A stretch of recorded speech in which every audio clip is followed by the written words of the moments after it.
하나님의 말씀을 보겠습니다. 구약 성경입니다. 출애굽기 말씀입니다. 출애굽기 40장 말씀입니다.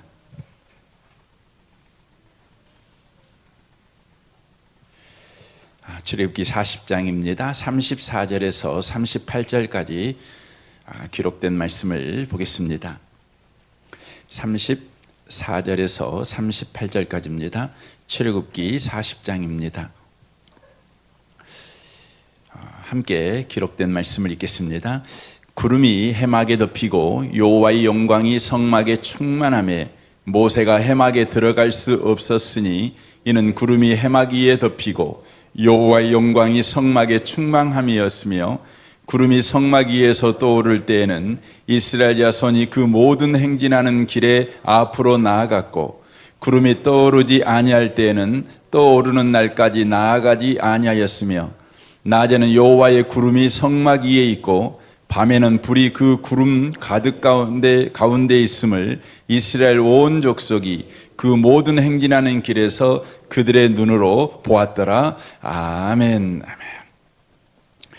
함께 예배하는 모든 분들 가운데 이 말씀에 축복이 함께 하시기를 주님의 이름으로 축원합니다. 오늘 우리가 출애굽기 강의 127번째 말씀을 이렇게 듣습니다. 오늘 말씀으로 출애굽기를 마무리를 하려고 합니다.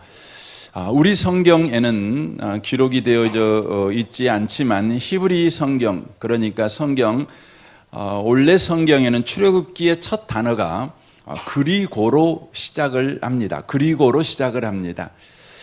이는 앞 성경과 이 출애굽기가 연결되어져 있다고 하는 것을 우리에게 말씀해 주고 있는 것이죠. 그러니까 출애굽기가 앞에 있는 성경인 창세기와 동떨어진 별개의 책이 아니라 창세기에서 시작된 영속된 책이라는 것을 말씀해 주고 있는 것입니다.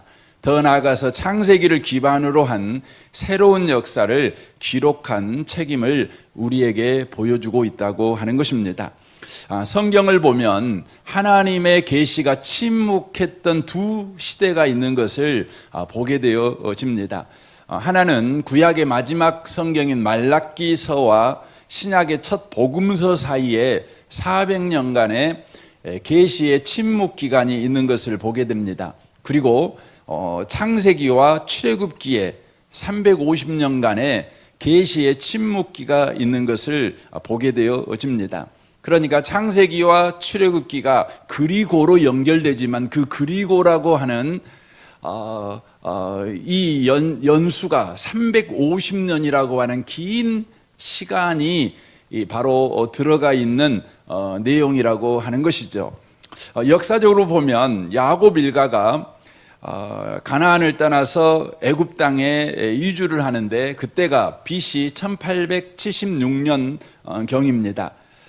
그러니까 오늘날이 AD 2021년 아니겠습니까?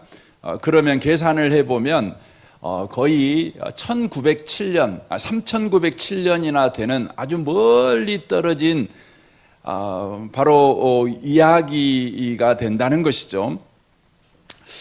이스라엘 백성들이 이렇게 가나안 땅을 떠나 애굽 땅에 갔는데 150년 동안은 그들이 그 땅에서 대우를 받고 살았습니다. 왜냐하면 바로 요셉을 기억하는 왕조가 애굽 땅을 통치하고 있었기 때문에 그렇습니다. 그러나 150년 만에 요셉을 기억하는 왕조가 무너지고 이제 이집트 민족들이 바로 나라를 다스리는 나라가 들어오게 되는 것이죠. 이로 인하여서 이제 이스라엘이 고통을 받게 되어집니다. 고통을 받게 되는 것이죠. 처음에는 고통을 받더라도 견딜만 했습니다. 그러다가 235년이 지난 후, 그러니까 그들이 가나안 땅에 온 350년이 지난 후부터는 그 왕조가 이스라엘을 멸망시켜 버려야 되겠다. 이 이집트 땅에서 다 멸절해 버려야겠다. 민족 말살 정책을 바로 쓰기 시작하는 것입니다. 그때가 바로 모세가 출생할 시기인데 역사적으로 보면 BC 1527년경이 되는 것입니다. 그러니까 이 출애굽기의 내용이 바로 BC 1527년에 시작되는 것입니다. 바로 창세기에 요셉이 죽지요. 그리고 모세가 태어나는 출애굽기까지의 기간이 약 350년의 간격이 바로 있다고 하는 것입니다. 우리는 이 부분을 통해서 350년의 그 기간 동안에 하나님은 뭐 하셨냐?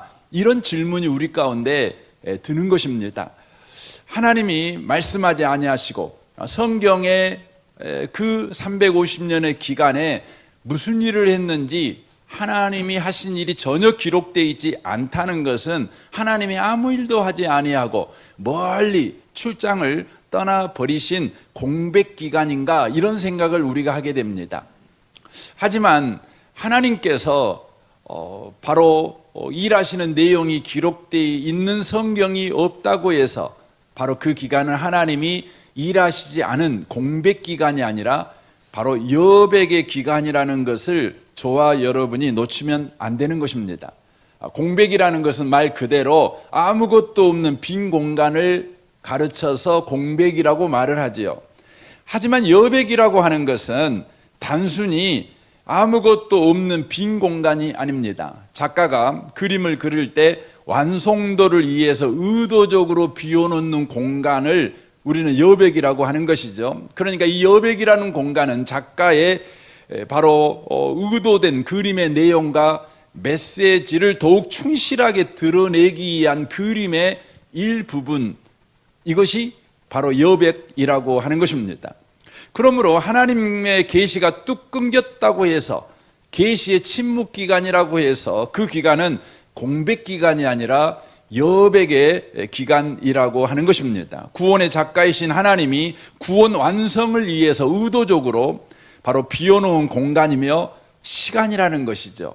바로 하나님께서 구원의 내용과 메시지를 채워 넣는 시간이 바로 창세기와 출애굽기 곧 350년간의 바로 여백의 시간이라고 하는 것입니다.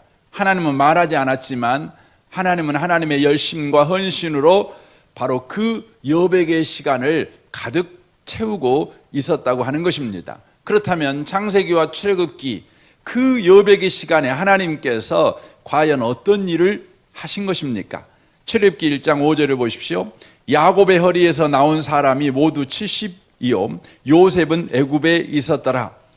그러니까 가나안 땅을 떠나서 야곱의 가족들이 바로 요 애굽 땅에 온 사건을 기록하고 있는 것이죠. 그리고 요셉과 그의 모든 형제와 그의 시대의 사람들은 다 죽었고, 이게 창세기의 끝입니다. 다 죽었습니다. 그리고 이스라엘 자손은 생육하고 불어나 번성하고 매우 강하여 온 땅에 가득하게 되었더라. 그러니까 창세기와 출애굽기 그 사이에 어떤 일이 있었는지를 이 출애굽기 1장 7절이 말하는 것입니다. 이스라엘 자손은 생육하고 불어나 번성하고 매우 강하여 온 땅에 가득했다라고 말씀하고 있는 것입니다. 여기에 생육, 불어나, 번성, 강하여 온 땅에 가득, 이게 다 유사한 동사입니다. 이것은 이스라엘 자손들이 기하급수적으로 증가했다는 것을 믿음 있는 바로 반복어로 지금 쓰고 있는 내용이라고 하는 것이죠. 70명밖에 가나안 땅에서 애굽으로 오지 않았는데 이 350년의 기간 동안에 어마어마한 숫자로 그 숫자가 늘어났다는 것이죠. 저와 여러분이 알고 있는 것 같이 출애굽할 당시에 이스라엘의 숫자는 전쟁이 가능한, 그러니까 13살부터 60세까지의 남자만 해가지고 60만 명이었다는 것이죠. 그러니까 어린아이나 노인 남자나 또 여자 숫자까지 포함하면 최소로 잡아도 250만은 된다는 것이죠. 여러분 72명이 여러분 350년 만에 여러분 그 250만, 최소한 많게는 400만까지도 봅니다. 여러분, 그 정도 숫자가 불어난다는 것은 어마어마한 것입니다. 어마어마한 것입니다. 저는 한평이가인데요. 저희 한평이가가 그 고려 말 때 중국에서 이렇게 넘어온 그 성씨입니다. 넘어올 때 몇 분이 넘어왔는지 잘 모르겠어요. 어쨌든 간에 저희 시조가 되는 할아버지가 이제 저희 한평이가의 일가를 이루는 거 아닙니까? 그러니까 고려 말에 왔으니까 지금으로 한다면 약 700년 전에 온 겁니다. 700년 전에 와가지고 일가를 이렇게 조선 땅에서, 이 한반도 땅에서 이제 생육하고 번성을 한 거죠. 그런데 현재 우리 한평이가 몇 명이냐? 그러면 한 18만 정도? 그 정도 됩니다. 이게 많지 않습니다.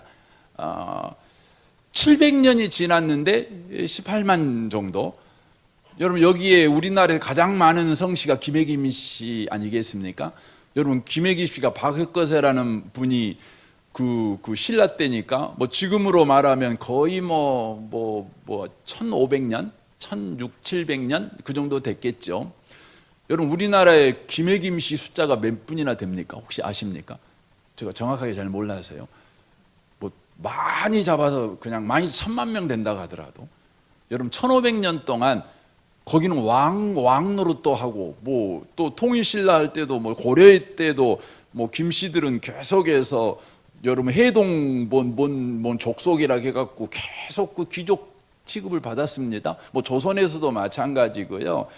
그럼에도 불구하고 여러분 1500년 동안 거의 2000년 가까이 이렇게 그 생육하고 번성해도 숫자 그렇게 안 되는 겁니다.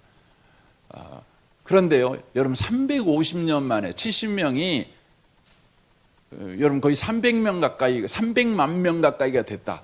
이것은 어마어마한 것입니다. 이것은 뭘로만 해석될 수 있냐면 하나님께서 역사하셨다. 하나님이 일하셨다. 그거죠. 그러니까 창세기와 출애굽기 사이에 하나님이 뒷짐지고 아무 일도 하고 계시지 않았던 것이 아니라 바로 우리 하나님께서 일하셨는데 72명의 사람들이 여러분 300만이 되도록 일하셨다는 것이죠. 왜 그 일을 하셨을까요? 그 일을 하신 이유가 있죠. 바로 그 일을 하신 이유는 우리 하나님께서 아브라함을 갈대아 우르에서 부르셨죠. 부르실 때 아브라함에게 약속하셨습니다. 그 약속의 핵심이 뭐냐면 하나님 나라입니다. 하나님 나라를 너를 통해 세우겠다는 것이죠.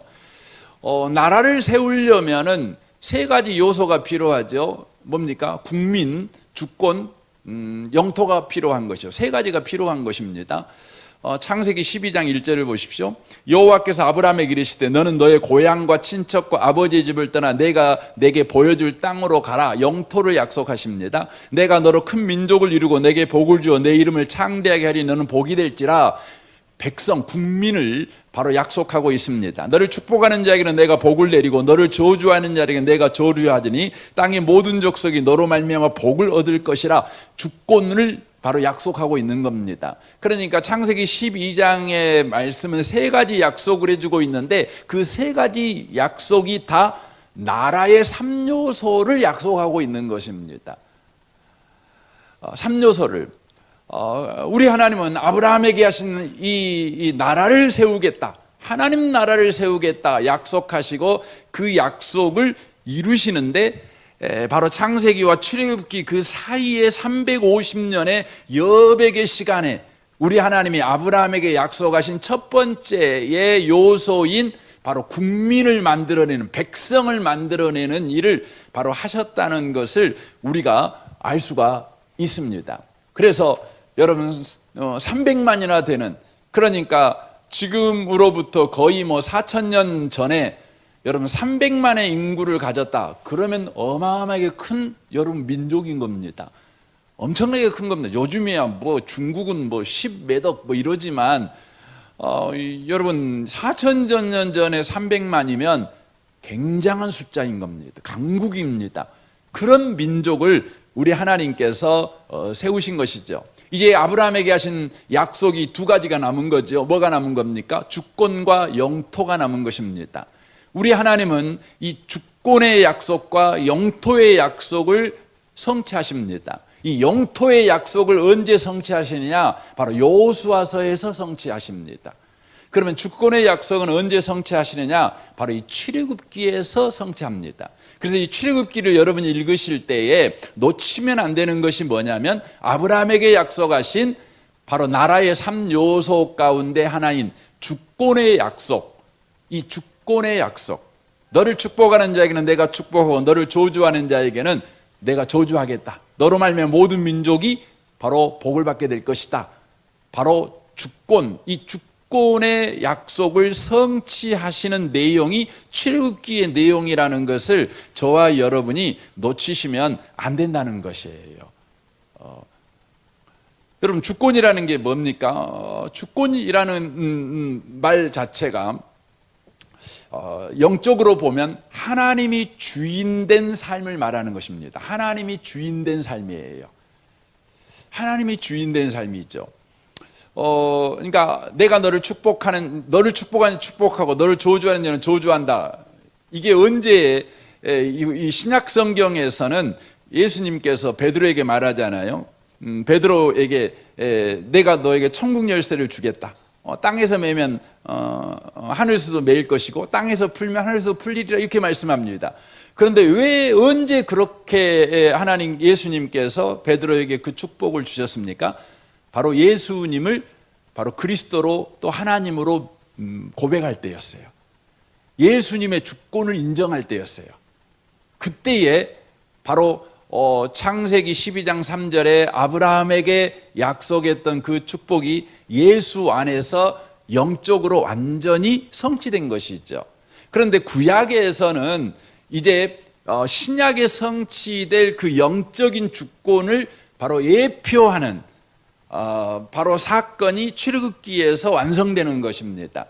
완성되는 것이죠. 그래서 출애굽기 내용 자체가 계속해서 하나님이 주인된 삶, 하나님이 주인이시다, 하나님이 구원자시다, 그들이 입술이 그렇게 고백하도록 그들의 인생을 이끌어 가시는 거예요. 이끌어 가시는 내용이 출애굽기의 바로 내용이라고 하는 것입니다. 이를 위해서 출애굽기에는 두 가지가 큰 대목으로 보면 언급이 되고 있죠. 하나는 뭡니까? 애굽에서의 구원, 그리고 또 하나가 불순종에서의 구원을 바로 다루고 있는 것을 보게 되어집니다. 애굽에서의 구원이라는 것은 신분의 구원을 말하고 있는 거죠. 여러분, 예수님 하나님을 주인으로 섬기려면 저와 여러분이 먼저 인간의 종에서 자유자가 되셔야 돼요.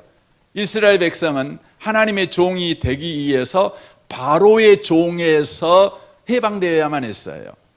이게 애굽에서의 구원이죠. 바로의 종, 사람의 종에서 그가 자유인이 되는 일을 바로 그가 겪어야 되겠죠. 이 일을 위해서 우리 주님이 어떤 방식을 쓰십니까? 바로 6월절에 어린 양의 대속의 은혜로 그들을 바로 구원하시는 것을 보게 되어집니다. 오늘날도 마찬가지죠. 저와 여러분이 예수님을 나의 주님으로 고백하는 삶을 살아가려면 반드시 저와 여러분이 사람의 종이라는 것에서 해방을 받아야 돼요. 우리는 사람의 종이 아닙니다. 여러분, 아무리 여러분 왕이 있어도 우리는 왕의 종이 아니에요. 우리는 하나님의 종만 돼야 돼요. 이를 위해서는 저와 여러분이 사람의 종, 이 바로의 종에서 자유인이 되는 복을 받아야 되는데, 이 신분의 구원은 오직 예수의 대속의 은혜로만 가능한 것입니다. 왜냐하면 종에서 우리가 구원을 받으려면 종값을 치러야 되거든요. 종값을 치러야 돼요. 종값을 어떻게 치를 수 있는 방법은, 종은 종값을 치를 수가 없는 거 아니겠습니까? 왜입니까? 여러분, 종이 버는 모든 돈은 자기 것이 하나도 없어요. 다 누구 거예요? 주인 겁니다. 그러므로 자기 자신이 돈을 벌어서 자기 자신을 해방시킬 수 있는 방법이 없어요. 그러므로 오직 종에서 해방되는 방법은 바로 외부로부터 구원이 내게 주어져야 되는 거예요. 외부로부터 바로 은혜가 주어져야 되는 것이죠. 이것을 로마서 3장 21절은 이렇게 표현합니다. 율법 외에 하나님의 의가 나타났다, 이렇게 표현합니다. 율법 외에 하나님의 의가 나타났어요. 의가 나타났죠. 예수 그리스도시죠. 예수 그리스도가 우리의 종의 값을 치르시고 우리를 사버리셨어요. 핏값으로 사셨죠. 그래서 저와 여러분이 이제 종에서 자유하는 자유인이 됐다는 걸 우리는 기억하셔야 합니다. 놀랍죠? 여러분, 예수님이 값 치르셔서 여러분 자유인이 됐음을 꼭 기억하시기를 바랍니다. 여러분은 자유인입니다. 요즘 여러분 과장 눈치 보고 사세요? 요즘 부장 눈치 보고 사세요? 사장 눈치 보고 사세요? 혹은 여러분이 어떤 사람 눈치 보고 사십니까? 여러분은 예수님 때문에 사람의 종에서 해방된 사람이라는 것을 여러분 기억하셔야 됩니다. 여러분 자유인입니다. 자유인입니다. 이제 저와 여러분을, 우리 주님은 자유인인 저와 여러분을 이제 불순종에서 구원하기를 바로 원하신다고 하는 것이죠. 불순종에서 구원은 바로의 종, 사람의 종이 자유인이 되어 자발적으로 하나님의 종으로 사는 것을 바로 이야기를 하고 있는 것입니다. 하나님의 종으로 사는 거예요. 사람의 종에서 자유인이 됐어요. 여러분, 자유인이 되면 너무너무 좋잖아요. 좋잖아요. 근데 문제가 있잖아요. 여러분, 그 짐승들 보면 그러죠. 여러분, 짐승들이 우리에 갇혀가지고 불쌍하게 살면 참 안타깝잖아요. 근데 여러분, 이 우리에 살던 뭐 강아지를 그냥 풀어줘가지고 자유하는 개를 만들어줘요. 그러면 여러분, 자유하는 개는 뭐죠? 종을 뭐라고 그러죠? 유기견이라고 말하는 겁니다. 유기견이 돼버리는 거예요. 먹고 사는 걸 스스로 책임져야 되는 거예요. 갇혔지만 먹고 사는 것은 주인이 책임져 줬어요. 그것이 양질의 밥이든 불량품이든 간에 그랬다고요. 그렇게 책임져 줬다고요. 그런데 그 생활에서 자유를 찾아 너무 좋은 거예요. 그런데 당장 저녁 때가 되면 잠자리부터가 문제인 거예요. 먹을 것도 문제인 거예요. 여러분, 사람은요, 자유하면, 이번 주일날 말씀을 드렸지만 너무너무 좋은데, 자유라는 것은 내가 내 인생을 책임져야 된다는 거예요. 근데 우리 인생에게는요, 책임질 실력이 없잖아요. 어떻게 우리 인생을 책임집니까? 5초 앞도 내다보지 못하는데, 우리 나름대로는 우리 인생, 이 얻은 자유를 우리 인생이 지켜내려고요, 참으로 많이 노력합니다. 애를 씁니다. 단도리도 많이 하고 굉장하지요. 그럼에도 불구하고 사실 우리 인생이 대책이 없어요. 왜냐하면 우리 인생에게 일어나는 일은 우리가 예상했던 일만 일어나면 좀 살만하겠는데, 예상하지 못한 일들이 너무너무 많이 일어나는 거죠. 너무너무 많이 일어나는 것이죠. 그러니까 우리 인생은 자유인이 된 순간 우리 인생에게 뭐가 옵니까? 여러분, 더 큰 두려움이 오는 겁니다. 분명히 종이었을 때도 두려웠는데 자유인이 되면 더 큰 두려움이 우리 가운데 주어지는 것이죠. 이제 우리 안에 은혜가 필요해요. 어떤 은혜냐면, 자유는 있지만 책임을 져 주시는 은혜가 우리 가운데 필요해요. 여러분, 그 방식은 어디에만 있어요? 하나님 안에만 있어요. 여러분, 인간 세상에는요, 자유도 주고 책임도 져주는 법은 없어요. 여러분, 월급도 주고 노라고 하는 직장은 없어요. 있습니까? 저도 그리 취직하고 싶습니다. 예. 여러분, 오직 이 세상에 그림자, 모형이 하나 있어요. 어디입니까? 가정이에요. 가정은요, 노라도 책임져 줘요. 그죠? 노라도 책임져 줘요. 근데 군대 갔다 오고 대학 졸업하면 그때부터 노라도 감옥은 안 가는데, 밥은 여전히 먹여주는데 눈치는 이제 봐야 되겠죠. 좀 불편하긴 합니다. 그래도 가정은 어쨌든 간에 모형입니다. 자유를 주면서도 책임까지 져주는 곳, 이게 가정 아니겠습니까? 여러분, 우리에게 놀라운 가정이 있죠. 그게 뭡니까? 하나님이 아버지가 되는 영적인 가정. 여러분, 하나님은요, 자유도 주시고 책임도 주셔요. 그러니까 우리 가운데 어떤 인생이 가장 위대한 인생인가?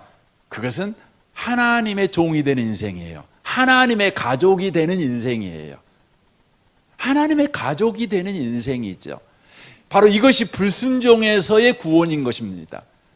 우리는 하나님의 가족입니다. 그럼에도 불구하고 하나님의 가족으로서의 삶을 실제 우리는 누리지를 못합니다. 그 이유가 뭐냐면 우리가 구원을 받았음에도 불구하고 하나님이 우리 아버지임에도 불구하고 우리가 하나님에게 불순종하는 삶을 여전히 살아가기 때문에 그렇다는 것입니다. 그래서 우리 하나님께서 출애굽기에서 이제 애굽에서의 구원을 위해서 유월절 어린 양 되시는 예수 그리스도를 우리에게 소개하죠. 그리고 이제 구원받은 그들을 이제 광야로 데려오시죠. 데려와 가지고 불순종에서 자유케 되는, 바로 자유와 책임이 있는 삶, 바로 하나님의 가족이 되는 삶의 삶 속으로 그들을 초대하는 것이죠. 이를 위해서 그들에게 두 가지를 주는 겁니다. 뭘 줍니까? 율법과 성막을 주는 것입니다. 이게 출애굽기 이야기입니다. 제가 오늘은 출애굽기 이제 마무리니까 전체적으로 지금 제가 이야기를 하는 겁니다. 광야에서 율법과 성막을 주는 것이에요. 율법은 세 가지를 가르친다고 말씀을 드렸어요. 뭡니까? 첫 번째, 하나님이 누구신가? 이걸 가르쳐줘요. 율법은 하나님이 누구신가? 두 번째, 그 하나님과 우리는 어떤 관계인가? 이걸 가르쳐주는 겁니다. 마지막 세 번째로, 하나님과 우리의 관계가 이러하니 우리는 이렇게 살아도 돼. 이걸 가르쳐주는 거예요. 이게 율법입니다. 율법입니다. 율법입니다. 그러니까 하나님이 누구시고 그 하나님과 나는 어떤 관계이고 그 하나님과 나는 이런 관계이니까 이렇게 살아도 돼라고 가르쳐 주는 게 율법이죠. 하지만 많은 사람들은 율법을 대할 때에 거기 안에 있는 이 놀라운 은혜를 보는 것보다는 율법을 말 그대로 조건으로 보는 자가 돼요. 율법은 우리에게 기회를 주는 거거든요. 그런데 율법을 조건으로 보는 거예요. 조건으로. 그래서 우리 하나님께서 율법을 기회로 보며 율법이 우리의 삶 속에 성취되게 하시기 위해서 우리 가운데 주시는 것이 있는데 그게 성막이에요. 성막은 그 핵심이 뭡니까? 하나님이 우리와 함께 하시는 상징이에요. 하나님이 우리와 함께 하시는 거예요. 그래서 그들을 광야에 데리고 오시죠. 왜냐? A입니까? 하나님이 누구시고 나는 그분과 어떤 관계이고 나는 그분 관계는 어떻게 살아야 되는가? 그런데 하나님 안에 있는 사람은 이 생활이 가능해. 이것을 저와 여러분이 경험하려면 반드시 바로 광야라는 환경이 필요하기 때문에 우리 하나님께서 저와 여러분을 광야 가운데 불러오시는 것입니다. 오늘 우리가 읽었던 출애굽기 마지막 장면에 나오는 것이 있는데 그게 뭐냐면 여러분이 잘 아는 구름 기둥과 불 기둥이 등장합니다. 그러니까 성막이 완성이 됩니다. 그 창세기 출애굽기 25장부터 31장에 성막의 설계도를 말씀해 주셨어요. 여기 성막을 짓자는 거죠. 그런데 그들은 32장에서 뭐 합니까? 금송아지를 섬기는 거예요. 하나님을 배신해 버려요. 하나님이 함께하는 삶을 통해서 하나님이 임재하시는 삶을 통해서 율법의 삶, 하나님과 가족이 되는 삶을 가능케 하시려고 하나님께서 말씀하셨는데 그들은 시내산 아래에서 하나님을 배반 때리는 일을 하고 있는 거예요. 우리 하나님께서 자비와 긍휼로 그들의 배신 행위를 여전히 용서해 주시죠. 그것을 보여주는 사건이 뭐냐면 이제 34장까지 해갖고 이게 32장에 금송아지 사건이 나오고 34장까지 해가지고 이 금송아지 사건을 용서해 주시는 하나님의 은혜로운 행동이 나옵니다. 그리고 35장에서부터 성막을 짓는 일이 이제 실제적으로 성막 짓는 일이 나오는 거죠. 근데 성막 짓는 일을 하기 전에 곧바로 무엇부터 이야기해 주냐면 안식일을 지켜라는 걸 이야기를 해줘요. 이로 인하여서 금송아지 사건을 하나님께서 용서해 주시는 그 이유를 안식일 사건을 통해 보여주는 것입니다. 금송아지 사건을 용서해 준다는 게 왜 안식일 사건으로 설명이 되느냐?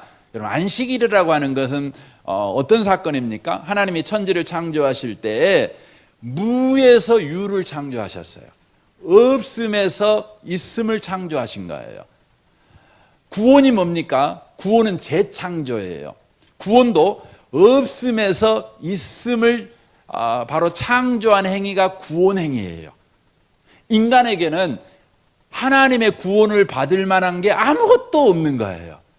그런데 우리 하나님께서 바로 자비와 긍휼로 없는 조건, 자격임에도 불구하고 인생 가운데 구원을 창조하신 거예요.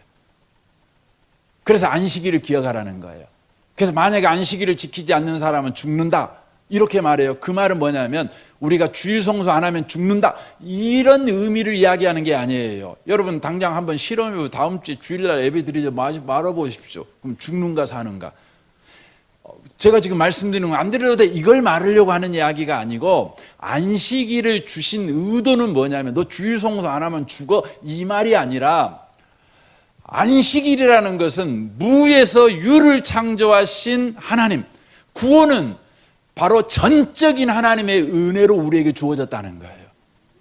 그래서 안식일을 지킬 때마다 구원은 하나님의 은혜로 주어진 거예요. 우리에게 조건이 있어서 구원이 임한 게 아니에요. 그런데 어떤 사람들은 구원을 받으려고 조건을 만들어내는 거예요. 내가 이렇게 했으니까 구원 주세요, 내가 저렇게 했으니까 구원 주세요 라고 말한다면 그 사람은 안식일을 범하는 사람이라는 거예요. 그 사람은 죽는다는 거예요.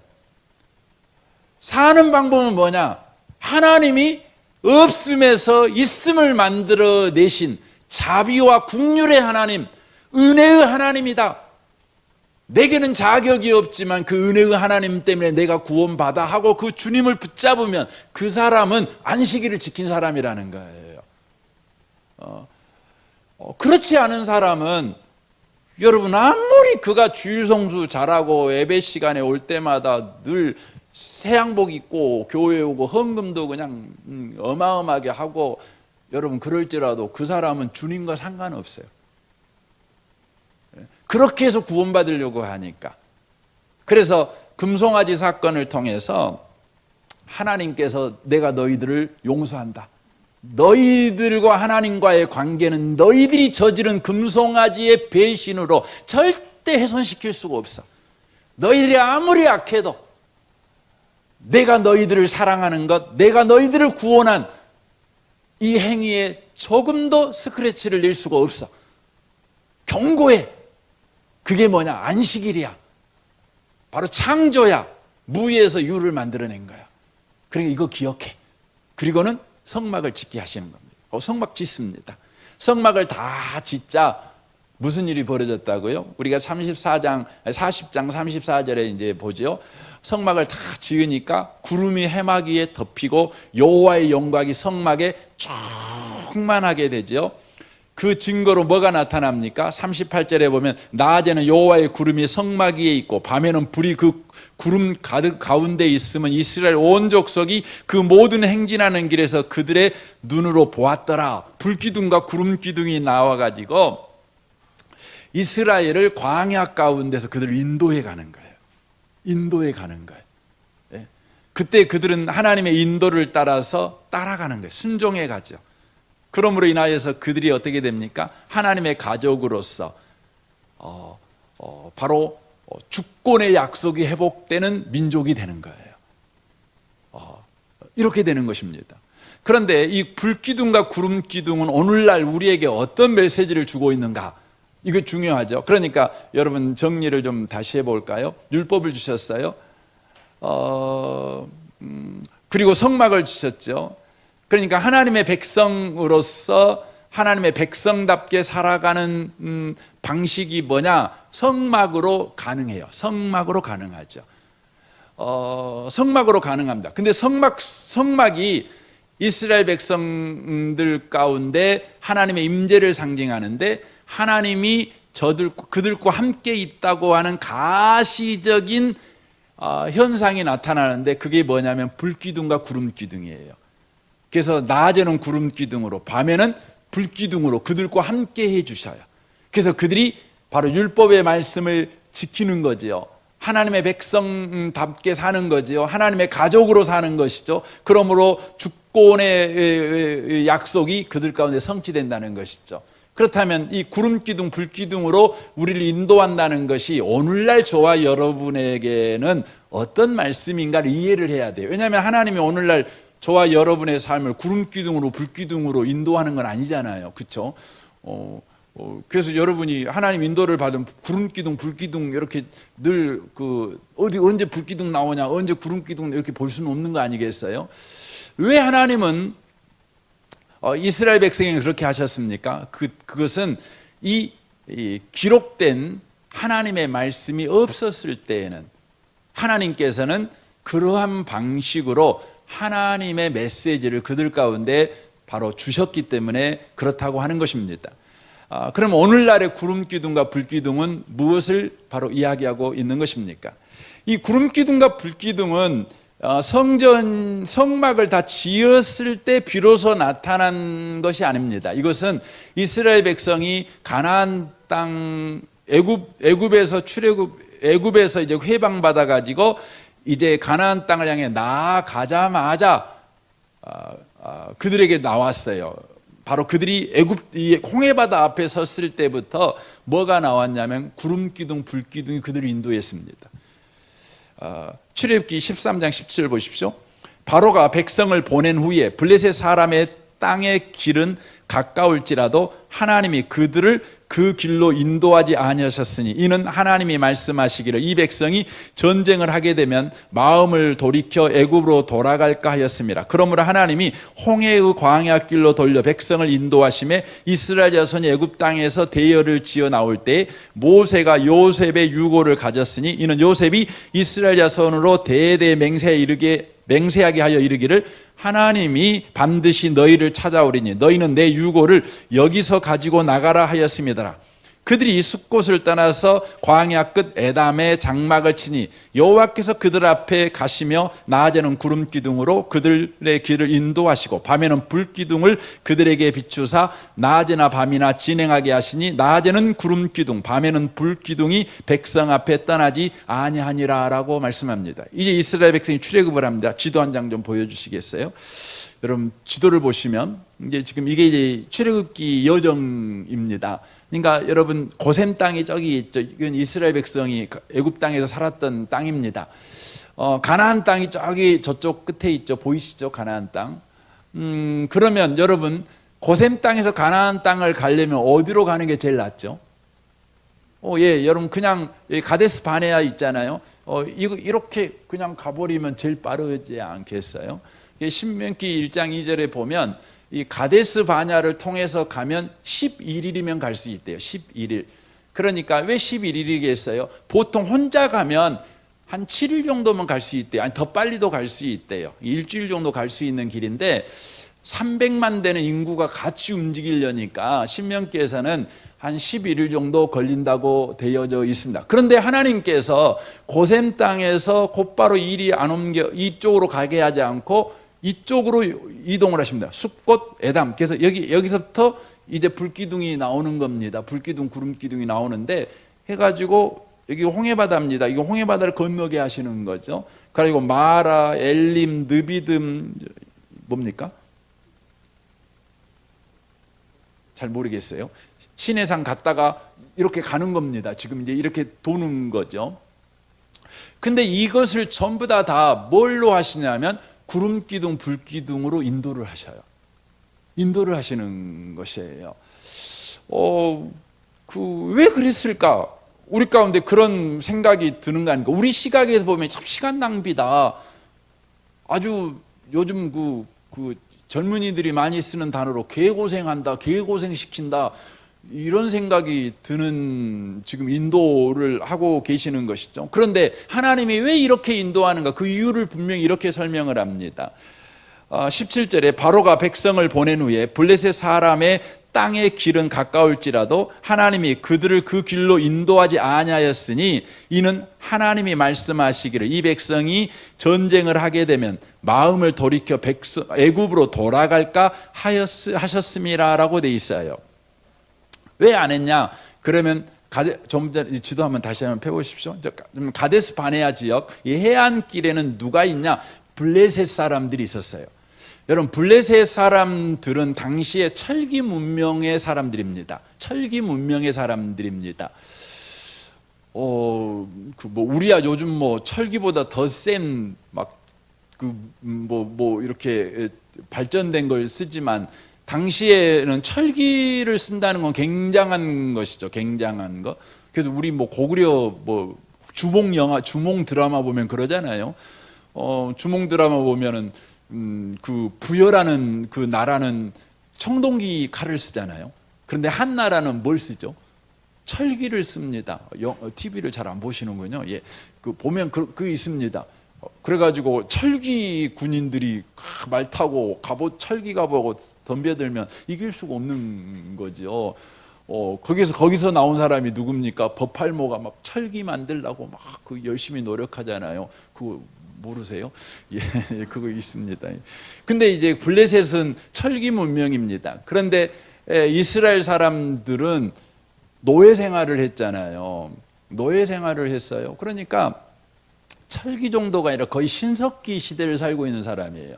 여러분, 신석기 시대의 사람들은 뭐 빗살 무늬 톡이 그런 거 아닙니까? 돌도 이렇게 깨갖고 날카롭게 갖고 쓰는 뭐 그런 시대 사람 아닙니까? 철기하고 싸우면 어떻게 되겠어요?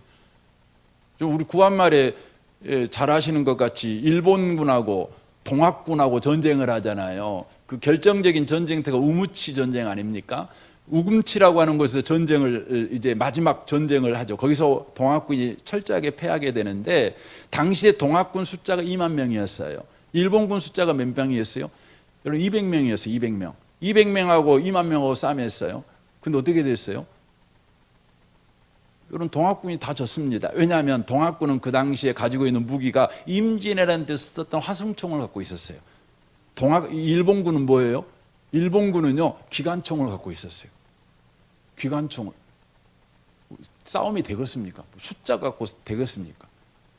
그러니까 여러분, 이스라엘 백성하고 저 블레셋하고 싸움하면 게임이 안 되는 겁니다. 이게 하나님이 보실 때 니들 실력으로는 저기 가면 안 돼. 니들 능력으로는 저리 가면 안 돼.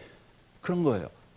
여러분, 지름길로 가는 거, 좋은 길로 가는 거, 여러분 굉장히 좋습니다. 그런데 실력이 안 된 사람한테는 그 길이 죽음의 길이 될 수 있는 거예요. 그래서 우리 하나님께서 니들은 실력이 안 돼. 그래서 니들 살려면 돌아야 돼. 하고 돌린 거예요. 돌린 거예요. 여기서 알 수 있는 구름기둥과 불기둥은 무엇을 우리에게 현대적으로 보여주고 있습니까? 바로 그것은 저와 여러분을 보호하시는 하나님의 손길을 보여주고 있는 것입니다. 불기둥과 구름기둥은 하나님의 보호하심을 보여주고 있다는 것입니다. 제가 오늘 마치려고 하니까 이만큼만 하고 두 번째를 좀 보겠습니다. 두 번째 이유가 있습니다. 오늘 본문을 보시면 37절 보십시오.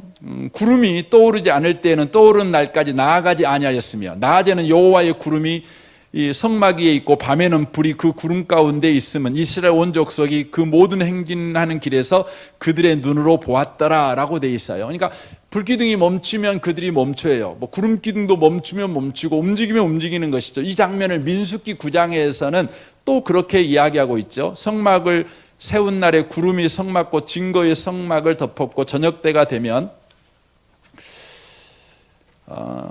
성막 위에 불 모양 같은 것이 나타나서 아침까지 이르렀을 때 항상 그러하여 낮에는 구름이 그것을 덮었고 밤이면 불 모양이 있었는데 구름이 성막에서 떠오를 때에는 이스라엘 자손이 곧 행진하였고 구름이 머무는 곳에 이스라엘 자손이 진을 쳤으니 이스라엘 자손이 여호와의 명령을 따라 행진하였고 여호와의 명령을 따라 진을 쳤으며 구름이 성막 위에 머무는 동안에는 그들이 진영을 머물렀고 구름이 성막 위에 머무는 날이 오랠 때에는 이스라엘 자손이 여호와의 명령을 지켜 행진하지 아니하였으며 혹시 구름이 성막 위에 머무는 날이 적을 때에도 그들이 다만 여호와의 명령을 따라 진영에 머물고 여호와의 명령을 따라 행진하였으며 혹시 구름이 저녁부터 아침까지 있다가 아침에 그 구름이 떠오를 때에 그들이 행진하였고 구름이 밤낮 있다가 떠오르면 곧 행진하였으며 이틀이든지 한 달이든지 1년이든지 구름이 성막 위에 머물러 있는 동안에는 이스라엘 자손이 진영에 머물고 행진하지 아니하다가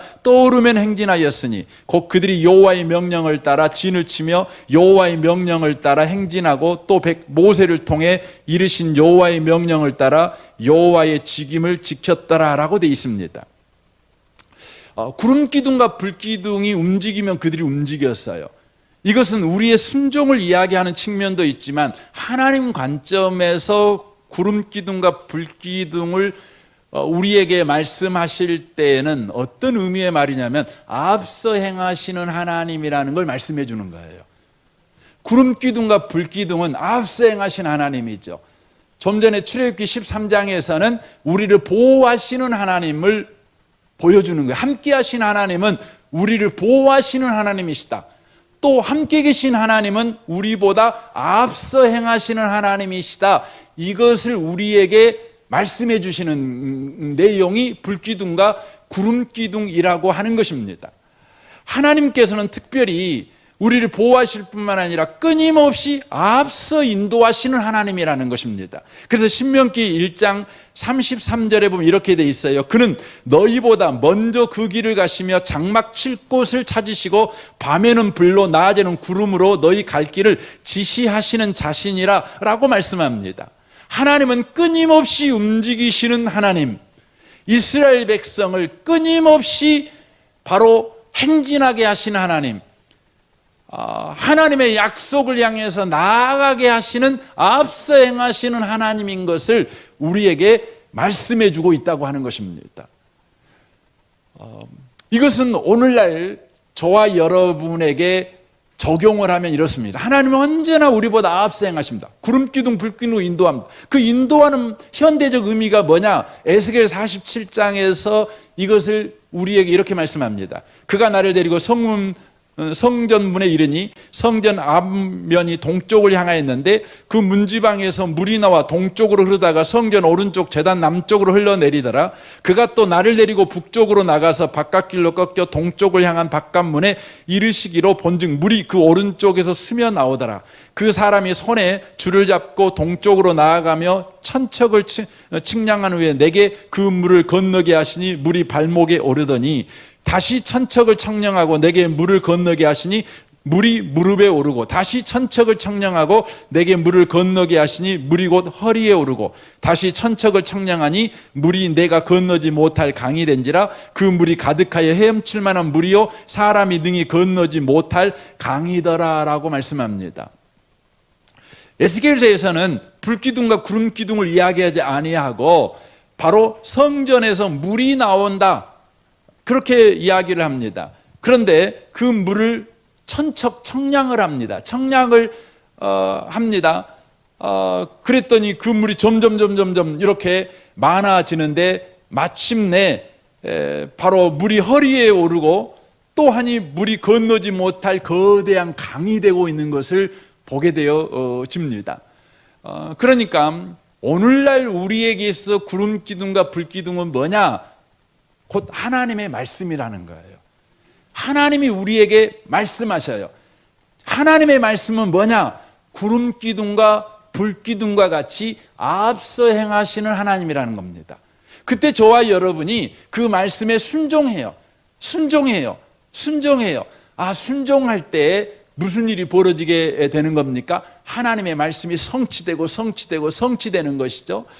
그리하여 저와 여러분을 통하여서 하나님의 말씀이 바로 거대한 강물처럼 역사합니다. 그리하여 그 강이 어떻게 됩니까? 7절에 보면 6절에 보면 그가 내게 이르시되 인자야 네가 이것을 보았느냐 하시고 나를 인도하여 강가로 돌아가게 하기로 내가 돌아가니 강 좌우편에 나무가 심이 많더라. 그가 내게 이르되 이 물이 동쪽으로 향하여 흘러 아라바로 내려가서 바다에 이르더니 이 흘러내리는 물로 그 바닷물이 되살아나니라 라고 말씀합니다. 그러니까 강물이 흘러가는 곳마다 되살아나는 역사가 일어났다는 것이죠.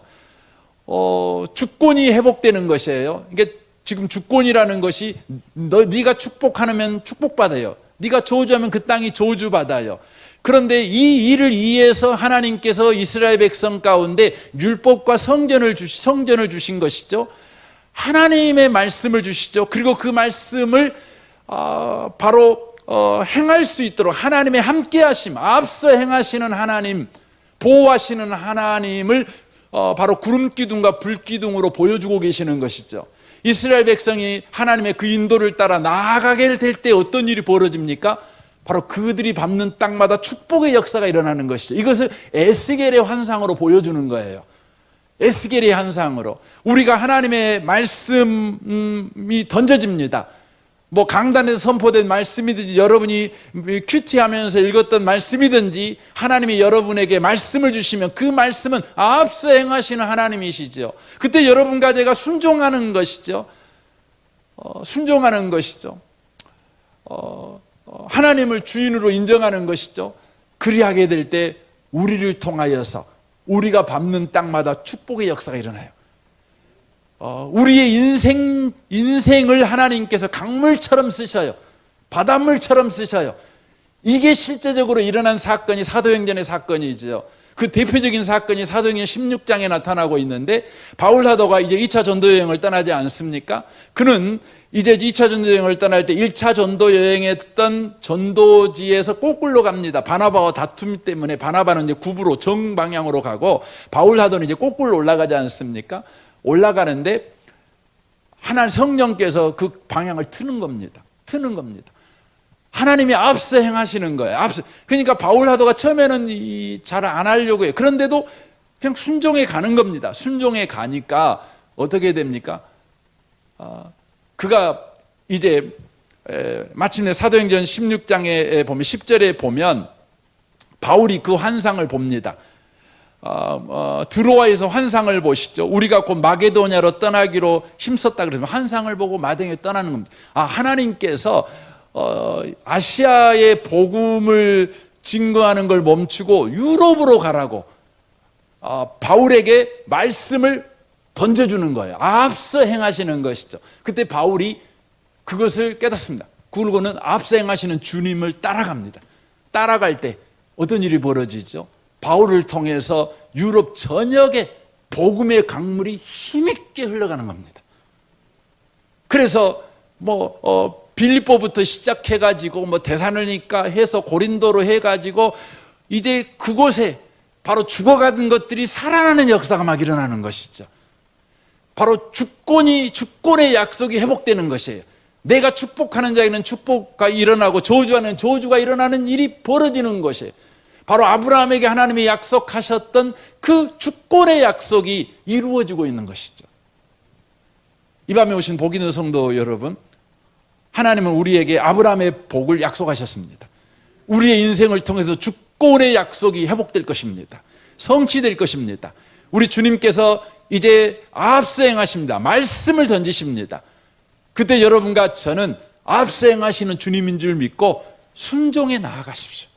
바울처럼 구름기둥과 불기둥을 보며 나아간 이스라엘 백성처럼 그때 우리의 인생을 통해 주님은 거대한 복음의 강물이 흘러가게 만드십니다. 생명의 강물이 흘러가게 만드십니다. 그래서 우리가 밟는 땅마다 살아나는 역사가 일어나게 될 줄 믿습니다. 우리 함께 기도하기를 원합니다.